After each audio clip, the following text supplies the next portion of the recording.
Hello gamers and welcome to Xbot and Pony. My name is Phil. My name is Nick. And every week we discuss the latest news in gaming, as well as just generally nerd out on whatever we feel like it when it comes to our favourite hobby, gaming. So Nick, how you been? Not too bad. Yourself? Not too bad. Things have been a little dry this week, haven't they? Yes, yeah, very dry, but for good reason. So Yeah. So unfortunately, due to the world events, news has been a little bit limited this week. So we'll be talking about a couple of things that have been announced. One of the big ones, obviously, is that Sony and EA have delayed their conferences. So unfortunately, we don't know exactly what's happening there. But as soon as we have more information, we'll be discussing it. Yeah, so EA has said the 19th of June. So we've got a date from them. Nothing from Microsoft on their 2020 event, and I guess we'll hear from Sony this week on a new date as well. Yeah, that's completely understandable. Well, let's start with Sega, because Sega were going to revolutionize the gaming industry, weren't they? It's going to be Did they? oh. Did the world shake a little bit this week? No, not even remotely. Go on, Nick, tell us about it. What did they actually announce this week? So before Famitsu even announced what the big news was, we got a mini console, not the Dreamcast one we were after, but oh no, sad times. But I guess there might be, a few fans out there that want to get a Game Gear Mini, or should I say 4 of them? Because Yeah. But you say Game Gear Mini, it's not even a mini, is it, Nick? It's a mini. Yeah, it's a micro. It's this tiny thing that's meant to fit in the palm of your hand. Interesting idea, Sega. I'm not going to lie to you. That's definitely an interesting approach. It reeks of a cash grab. 4 games per each colour work out to be about $20 per game Australian. Yeah. So I can't see a lot of... You're a Sega fan. Are you going to import 1 or 4? Not in this form, I'll be honest with you, man. Like, the idea of a Game Gear Mini is not a bad idea. If they treated it like some of the other classic consoles with maybe between, 30 and 50 games in it, and it was kind of maybe just a slightly smaller version than the original, because the other one was a bit of a beast. It was, yeah. I'd be kind of down for that, and paying whatever it is, $70-$80 for it. To me, that would be quite reasonable. Well, in line with the others. Yeah, exactly right. But this one just feels like it was designed specifically for collectors and very specific types of collectors. Because like you said, they're tiny. They're literally the size of your palm. The screen apparently is like an inch wide. Like, that's crazy. And one of the consoles that they're selling, I think it's the yellow one, has got nothing but JRPGs on it. So how are you going to read the text on this teeny tiny screen? Like, it's for the novelty. It really is. I'm guessing it's people going to put it on a keychain and have it along with them. Key rings out of it or something, yeah. Yeah. Which, again, the idea is not bad. The execution is, unfortunately. Yeah. They'll probably sell a bit in Japan. I mean, it's not like there isn't Sega fans around still, but yeah, it's definitely, like you said, aimed at collectors. It's a collector's item. And the pre-orders have sold out. You can't actually get them, which is what's crazy, isn't it? How many are going to end up on eBay at inflated prices? Yeah. Well, I remember reading as well, it was quite interesting, was that if you bought all 4 of them, you got like this little magnifying glass that was on the original Game Gear that you can stick on this little thing so you can actually see the screen. So it's like they've provided a solution to a problem they created. It's just ridiculous. It's so silly. Yeah. Very silly. And no offense to anybody that's excited about them, but yeah, it's a bit silly. Yeah, I think so. Yeah. But that wasn't the only news that Sega announced this week, was it? So Famitsu did come out, and it's a little hard to explain this one, but it seems to be technology-based, as we were saying before. Streaming gaming consoles from the arcade to your home. So basically, it's for Japanese businesses, because we all know the arcade industry is dead, pretty much outside Asian markets. That doesn't really exist in America anymore. I mean, you probably get bigger arcade setups in people's homes as personal collections nowadays than you would at some It's kind of a place. staple of man caves now, isn't it? Those arcade It is. cabinets. Yeah. Yeah. And if you go to Time Zone now, unfortunately, there's no Street Fighters. There's no. It's in here in Australia anyway. They're all prize. Pay more money, keep paying money, keep paying money. Our local bowling alley actually has a gaming thing set up, which we went to, little gaming retro bar area. And all the machines there are $2 a pop, but they're actually running emulators with illegal games and rules on them. So how would this actually work? So are you saying that it would be streaming the arcade game, say, to your mobile phone or your tablet, and you could play the game from there? It didn't say phones. It actually said home consoles. Right. Okay. What the tech was done for. So it was, it's going to be hard because a lot of the arcade games, they have peripherals, guns, whatever you want to, say, or big buttons and that. So they'd have to redo the controls. It is a streaming thing, but I think it's more designed for arcade places that when they shut their doors at, say, 9 o'clock at night, they can leave their machines on and they can be streamed to people's homes and people can pay them money. So they're still earning money. I can see that. Yeah, I can see that being. I can understand why that would be a good idea, especially in Japan right now, where everyone's still on lockdown. Those arcades must be absolutely dying in terms of revenue. So it's not a bad idea. No. I'm curious how it will actually function. Would you still pay whatever it is, $1 each time you want to play it, or would you just buy some credit? Or do you have like a subscription that you would pay, that sort of thing, and you can pay them unlimited? It'd be quite interesting to see what they do with it. It'll be subscription or maybe even time-based. Maybe 10 hours is this much, or unlimited play if you subscribe to the pro version or gold version or something like that.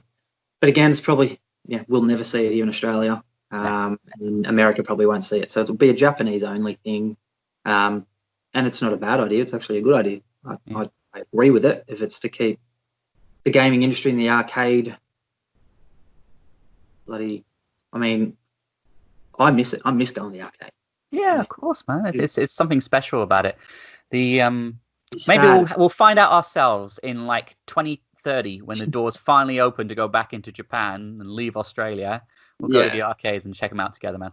Yeah, well, it'd be sad if they ended up going kaput in Japan as well. We don't want to see that happen because there's a couple of new games that coming out the arcade that we were hoping they'd ring to Xbox and PlayStation, but it doesn't seem likely we'll get any light gun games anytime soon on those. I'd love to play some more House of the Dead, on my PlayStation. That could be fun. I'll be down for that. But yeah, we'll see what happens in the future with that and see what they come up with. But yeah, interesting tech. Our next bit of news revolves around a couple of rumoured remakes and remasters that could be coming to next gen. Nick, why don't you tell us a little bit more? So recently, actually leaked, which has been a bit of a thing lately, games popping up on either the PlayStation Store or the Xbox Live websites as well, and leaking official releases before they're even announced. So I probably won't be able to pronounce this correctly. Kingdoms of Amalur popped up.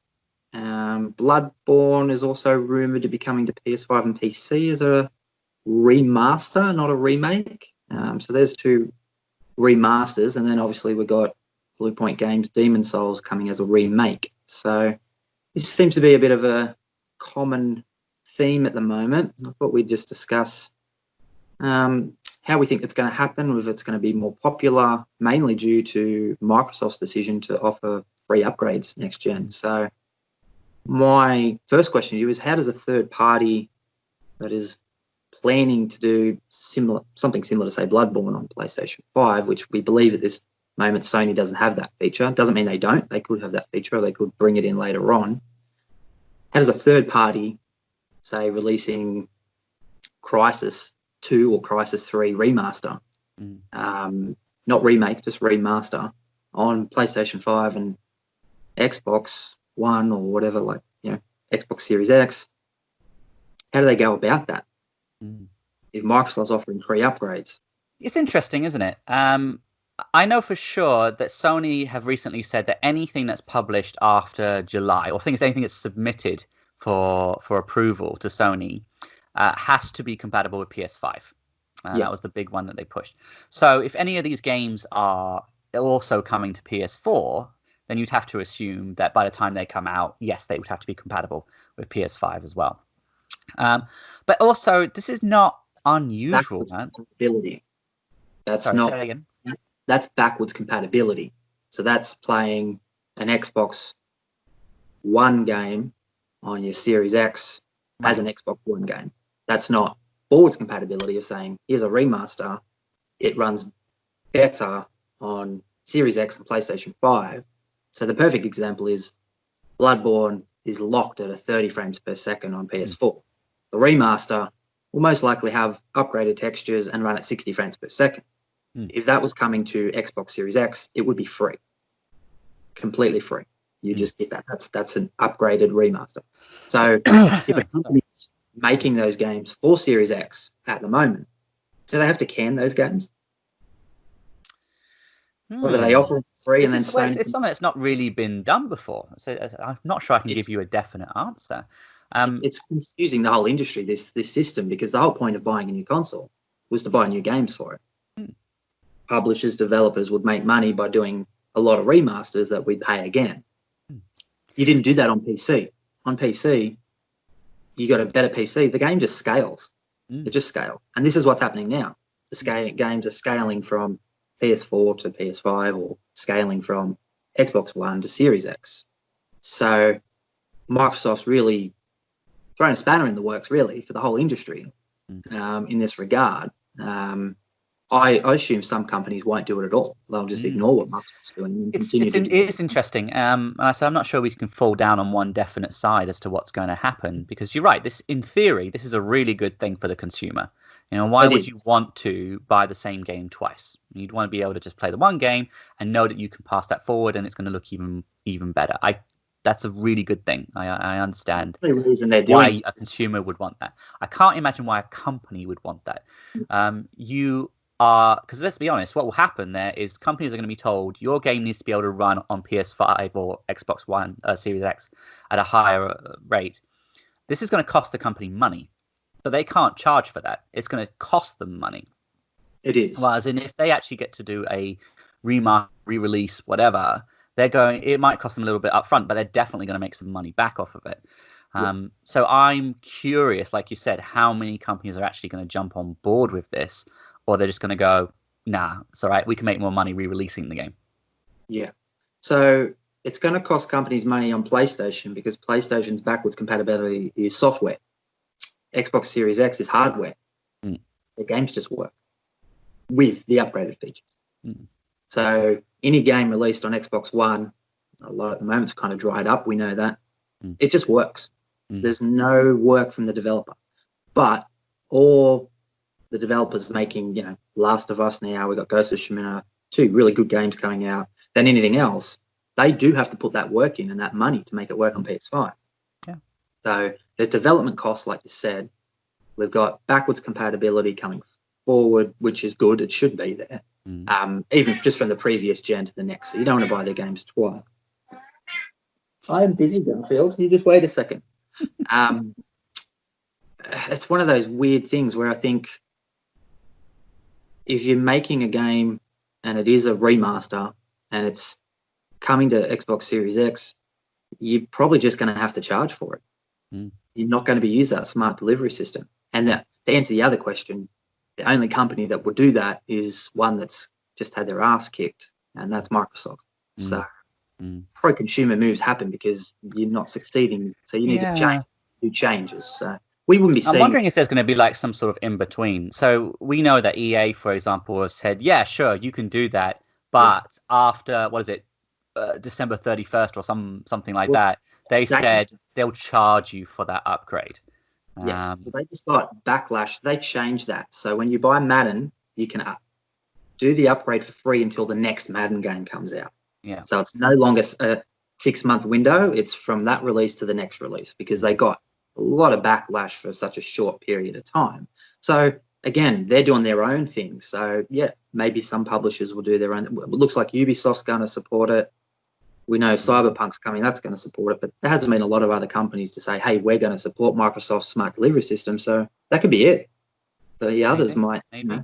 It's not a bad idea. I'm not sure, and educate me on it, but I'm not sure how the companies benefit from it. Absolutely, the consumers do.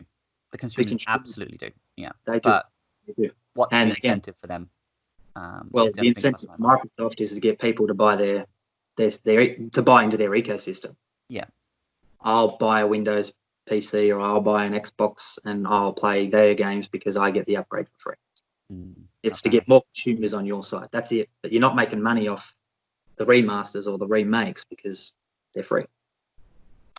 Well, what about these games specifically that you've mentioned? So you've mentioned Bloodborne and Demon's Souls. Now, my gut instinct on this is Bloodborne is one of the most popular games on the PS4. People really, really like it. Does it need a remake at this point, or even a remaster? Now, I've heard things about the frame rate apparently is pretty shot on the game at times, and it does need a bit of love. But it's still pretty gorgeous. It looks really good. Does it need a remaster? Played it. There is a patch, unofficial patch for Bloodborne to get it to run at 60 frames per second on the hacked PS4. I've seen that pop up on a few websites the other day. There's big demand for it. It's probably, again, like we said, unnecessary to be charging people again for a 60 frames per second. It depends how much work they do to it. I mean, it already looks good. I mean, it is what it is. But we did see that with Sony. They did tend to have a lot of remasters from PS3 to PS4, and I think that will continue from PS4 to PS5. Yeah. Like that's happened with every generation, man. Like you need to pad out the schedule a little bit until all the developers are on board and they've had time to make their games. Like I think it's I'm trying to think of the right way to phrase it, but it'd be extremely unlikely that the next gen wouldn't carry that on, at least for a little while, especially at the moment with all the delays and difficulties around COVID-19. There's a lot of studios who are going to be like, look, we just need more time. We just need to be able to work on our games when we're all in the same room. So remasters and sort of cross-gen games, I think, are going to be the norm for at least a year. I don't think that's going to be unusual. I think so. And I mean, it looks like what Nintendo is going to be doing this year as well with the Master Room. So whether they're remakes or remasters, a lot easier and less development time required. So exactly right. Unless they're doing something like the Resident Evil 2 and 3 and Final Fantasy 7 remakes, they're practically brand new games. They're remakes, but they're completely from the ground up. So but yeah, I think you're right. We'll see a lot more remasters probably in the next 18 months.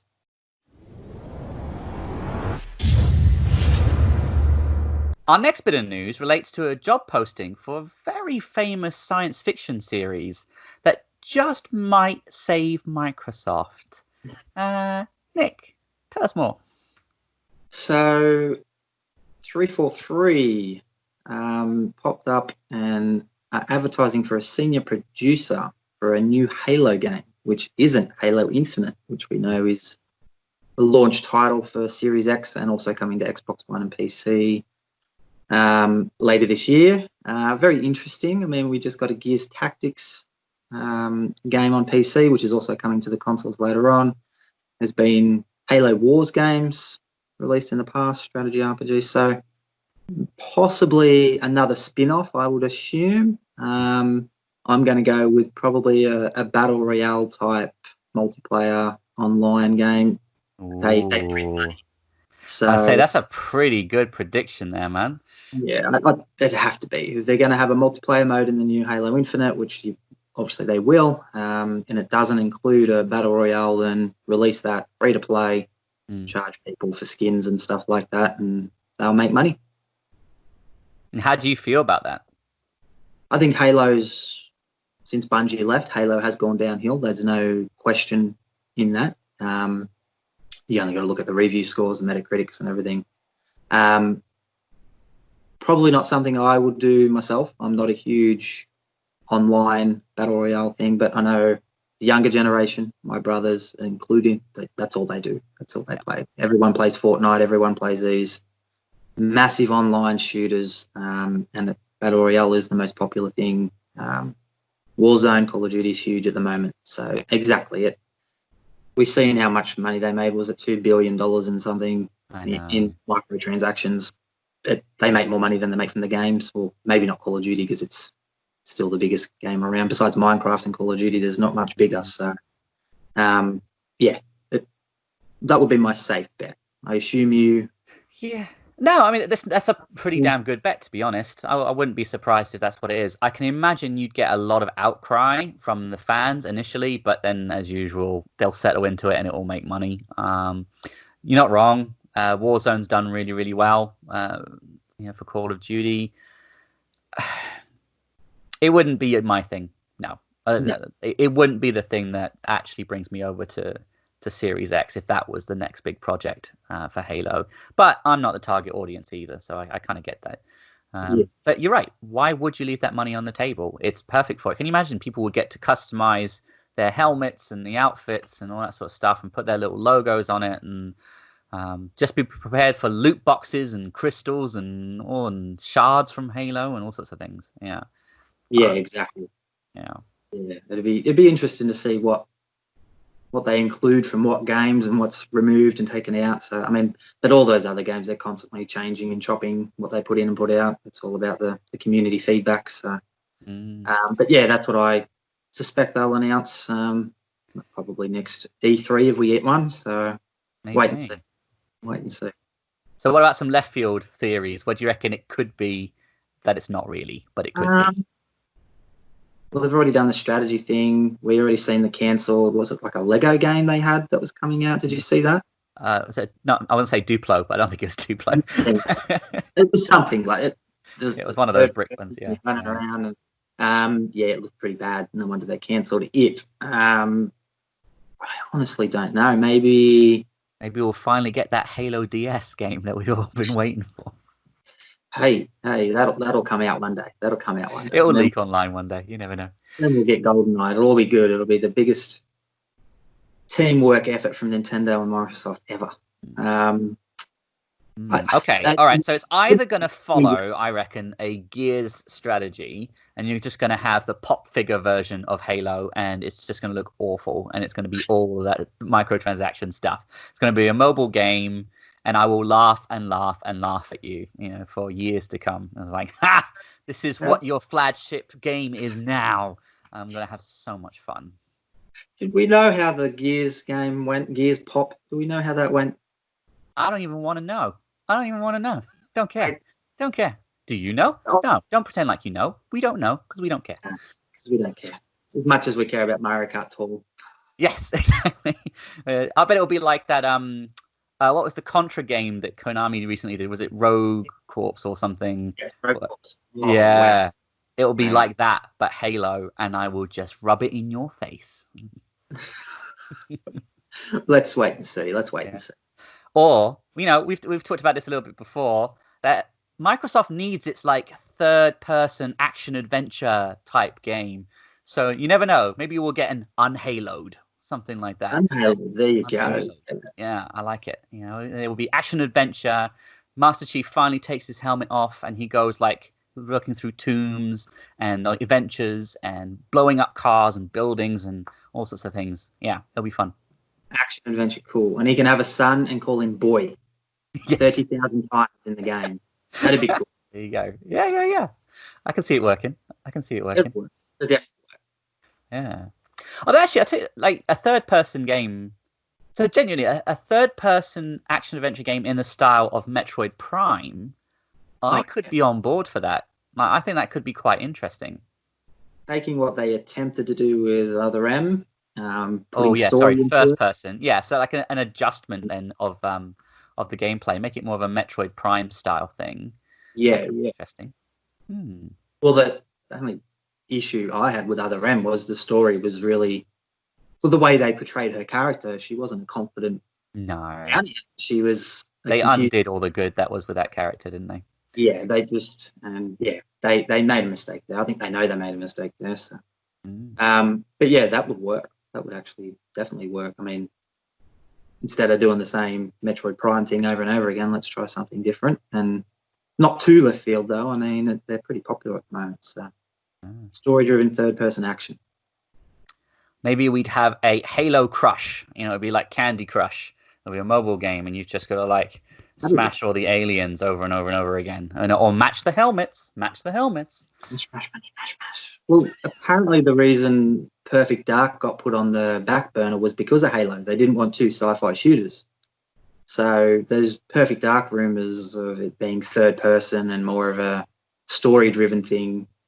Yeah, could come true. Could come. All right. So potentially new Halo game coming. Exciting. Yeah. Wait and see. Yep. And hopefully next week we'll have some news. If not, maybe the week after we'll get a bit more news to discuss and see some next-gen games. So looking forward to that. So like and subscribe and take care, everyone. We'll catch up with you next week. Take care. Bye. Our next bit of news relates to a job listing for a very... Start again. All right. For